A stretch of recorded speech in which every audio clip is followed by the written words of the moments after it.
Chapitre 14. La guerre. Cependant, l'histoire attrapait la petite histoire du cirque Raider.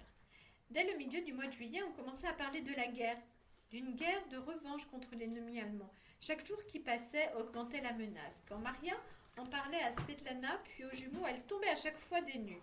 Il décrivait la guerre comme une horreur. Il parlait de boucherie, de massacre d'innocents et d'inutilité des armes.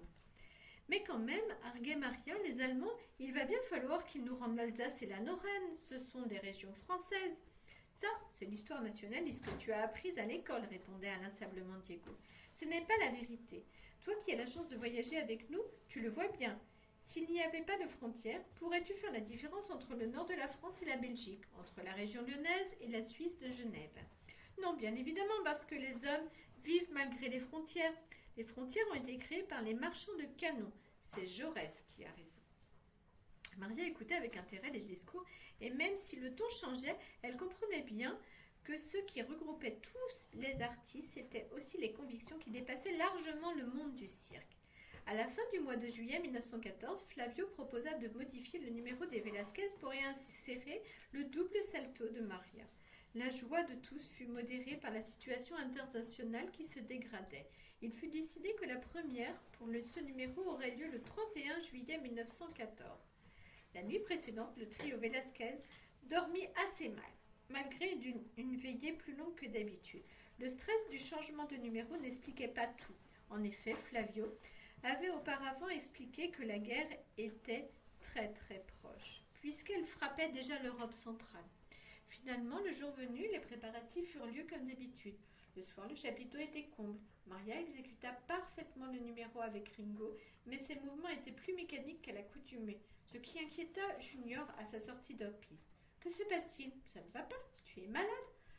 l'interrogea-t-il doucement. « Non, non, tout va bien, » répondit la jeune femme avec une fausse assurance.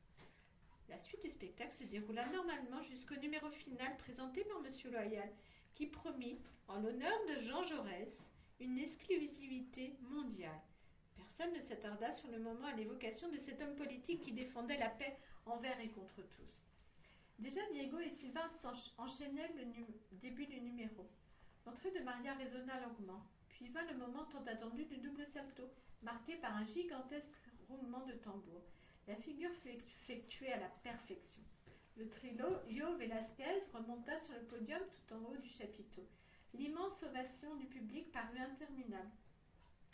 Quand les vivats diminuèrent, Maria et les jumeaux perçurent alors la rumeur qui parcourait les travées, pour gagner le haut du chapiteau dans un grondement. « Jaurès est mort, il a été assassiné !»